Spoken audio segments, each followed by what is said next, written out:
Hi, I'm Michelle. Welcome to Lead Safe Best Practices Edutainment videos.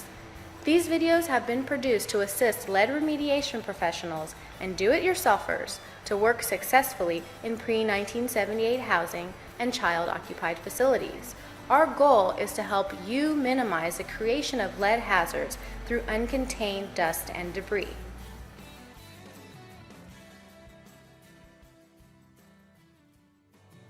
Hi, I'm Michelle. Welcome to Module 2, Regulations, where we will be discussing the Renovation, Repair, and Painting Final Rule, also known as the RRP Rule. In this module, we will be covering the regulations that govern how work is performed in pre-1978 housing and child-occupied facilities. We will talk about the rules exclusions, and we will talk about the requirements for firm or company certifications and the roles and responsibilities of certified firms. We will also talk about the requirements for individual certification that allows a person to become a certified renovator, and the roles and responsibilities that come with that designation. The key message we want you to take in Module 2 is that you need to know the EPA and HUD rules. These rules set forth specific performance-based requirements that must be mastered to achieve compliance.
Hello, I'm Larry.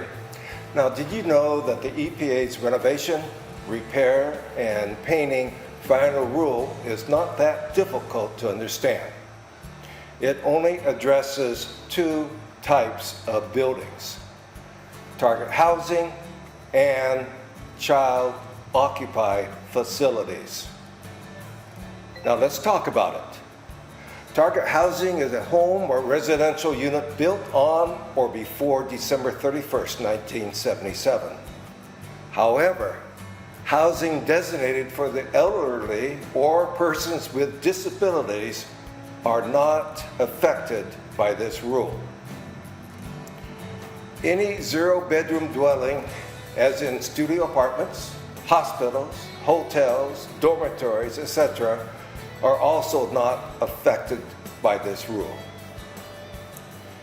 Now, the second is a child-occupied facility. This is a pre-1978 building that meets all three of the following criteria.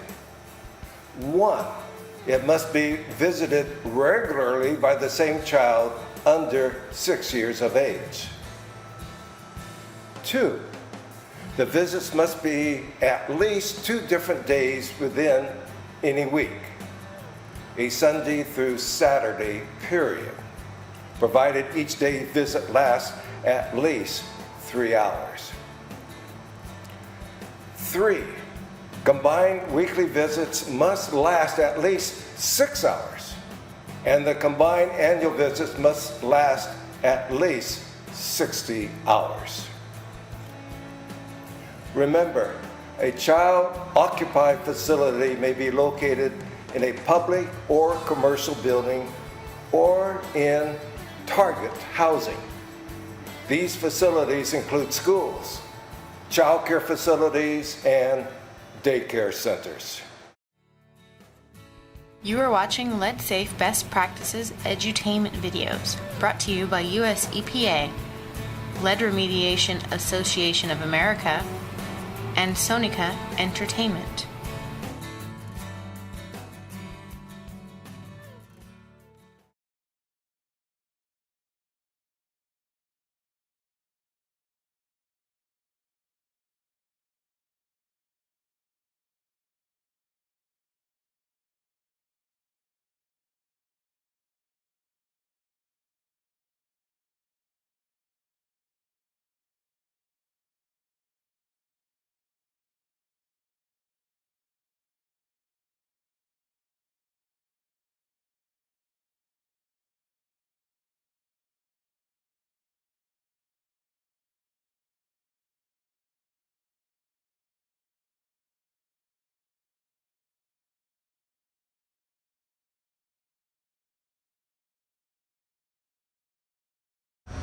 Still confused? The minor repair and maintenance activities are defined as follows. When you are doing an interior renovation activity that disturbs less than 6 square feet of painted surfaces per room, which means a 1x6 painted surface or a 2x3 painted surface, for example, you are exempt from using the work practices requirements in the room. Remember, cleanup and cleaning verification are not required after minor repair and maintenance activities unless they involve window replacement, demolition, or prohibited practices. If you are doing exterior work and you disturb less than 20 square feet of painted surfaces, you are also exempt from the work practices requirements in the rule. Remember, cleanup and cleaning verification are not required after minor repair and maintenance activities unless they involve window replacement, demolition, or prohibited practices. Please note that minor repair and maintenance activities do not include window replacement, demolition, or prohibited practices. In the HUD Lead Safe Housing Rule, the requirements are different. For an interior renovation activity, anything less than 2 square feet of interior or 20 square feet of exterior lead-based paint is exempt.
You are watching Lead Safe Best Practices Edutainment videos, brought to you by US EPA, Lead Remediation Association of America, and Sonica Entertainment.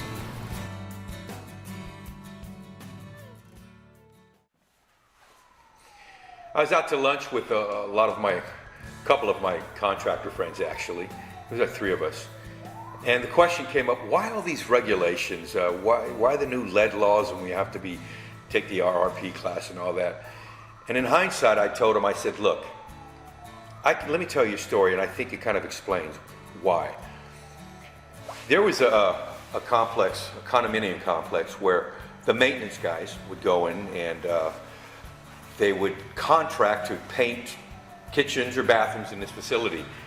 Well, this lady who bought the condo in this complex called. She wanted her bathroom painted. It was peeling and it was flaking paint in there. And she happened to be a lawyer. Well, the maintenance folks that usually do the painting and the repairs in that building came in with the drop cloth and started scraping. Well, this lady happened to know some of the lead protocols, and she also had a 2-year-old child, and she went ballistic because she knew that this was endangering her child. And so she immediately stopped this guy, and she told him to quit what he's doing, and she asked him to leave. He cleaned up, and she was scared. Well, she called our company to come in to do a cleanup because the guy didn't even have a vacuum. He would use the brooms of the people whose house he was working in. So obviously these maintenance people, they just don't have a clue of messing with lead paint. They think it's just paint chips and that's it, not realizing the residue that it leaves when you just sweep it. And so when we went there and I met this lady and she told me what happened, I let her know. I said, you know, we see this a lot lately. And this happened a couple years before the RRP laws actually came into effect in 2010. And I realized today that the more awareness there is to maintenance folks that work on school grounds and residences and apartment complexes and painting contractors as well, the more that there's an awareness out there to protect the tenants and the workers, the better it is for all.